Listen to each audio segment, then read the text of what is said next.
The sun. Brilliant, powerful, giver of life.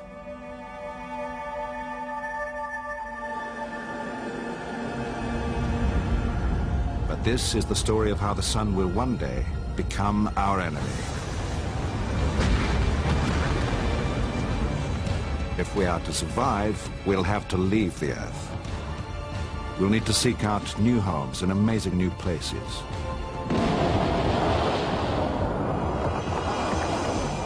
And change other worlds to recreate the Earth we left behind. In the far future, our sun will become a monster. It will burn all life from our planet, destroy entire worlds. And finally, our sun will even destroy itself. It's going to happen. One day our sun will die, and when it does, we'll go with it. It's time to think about the future.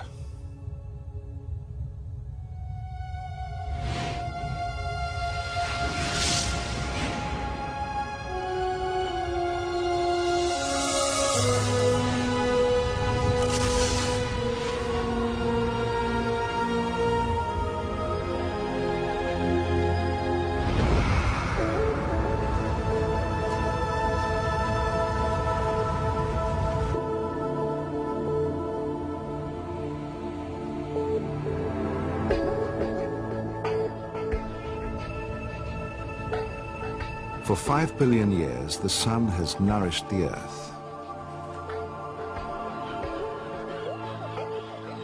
It is the sun that provides the energy for plants to grow.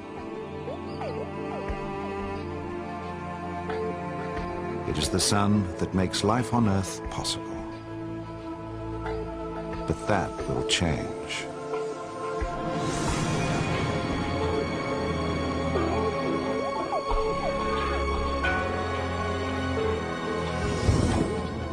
Slowly, unstoppably, our sun is getting hotter and hotter. Once it gave life to us all, but what it gave, it can also take away.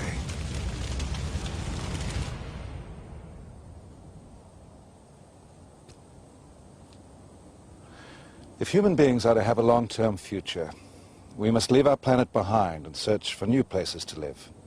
One day, our homes will be out there, somewhere in space.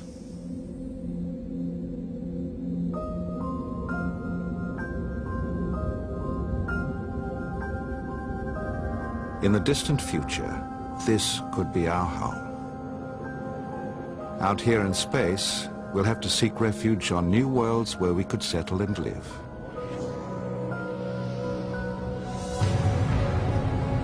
The reason is, we have to escape from our sun.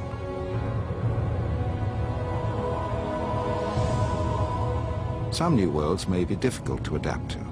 Others may be very like our own.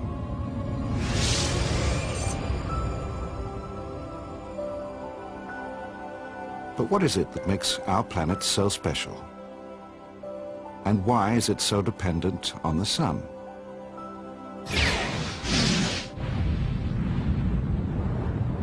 Here is the sun as it is today. In the center of our solar system. The Earth goes round it about there. There are the other planets.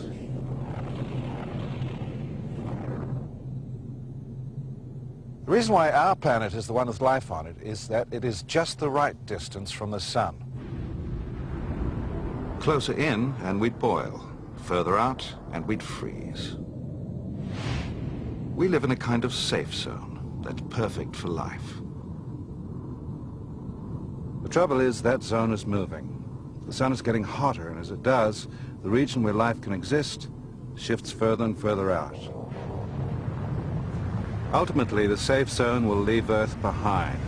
When it does, we'll be in serious trouble. Our planet will die.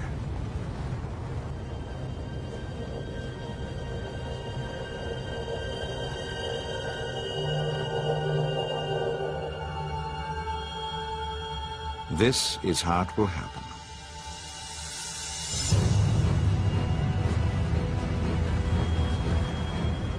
As the sun burns up its nuclear energy, it will become hotter and hotter. By the time it's 5% hotter, plant life everywhere will be dying.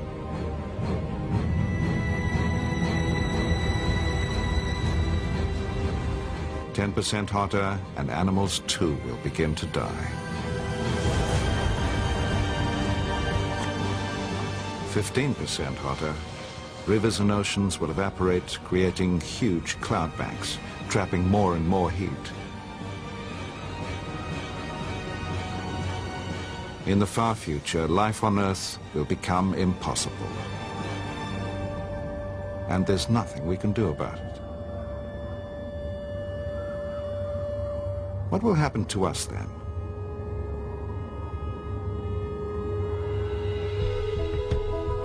Astronautical engineer Robert Zubrin believes he has the answer. He wants to find us a new place to live. The only real choice that we have is to grow, expand, become a spacefaring civilization, or to become extinct. Not only would we become extinct, but unless we become a spacefaring civilization and bring Earth life out with us into the universe, all life on Earth will become extinct.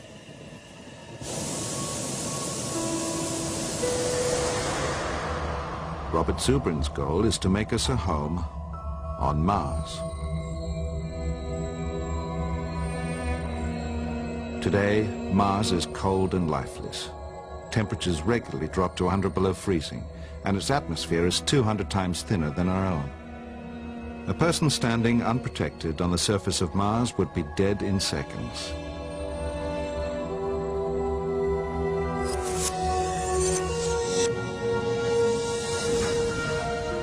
Yet some scientists believe we could still learn to call this home.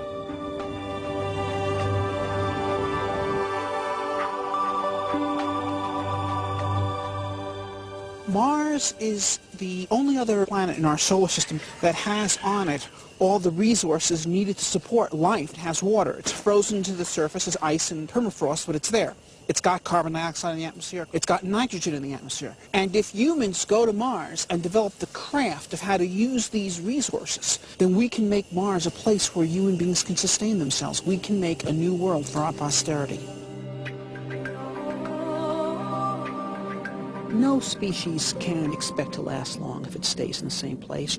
In a very real sense, humans are not native to the Earth. We're not native to North America. We're not even native to Europe. We're native to Kenya. That's why we're tropical animals with long, thin arms, no fur. But humans were able to leave there and colonize the Earth by becoming creative. Man the inventor. That's how we coped with Ice Age Europe, and that's how we're going to cope with Mars and the planets beyond.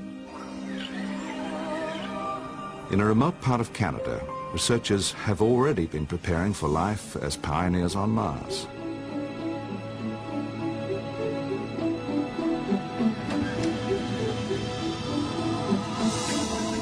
Living in a space pod did prove difficult, but they coped. Zubrin is optimistic.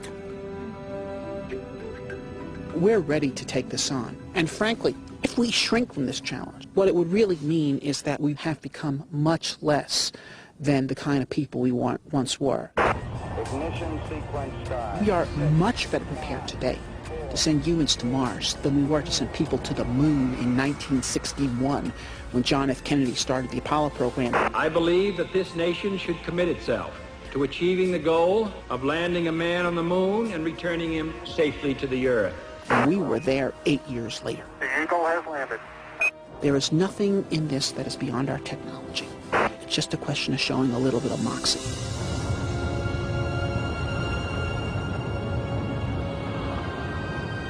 For Zubrin, it's not the technology that's lacking, it's the will. But technology and willpower alone may not be enough. Just look at what we'd leave behind.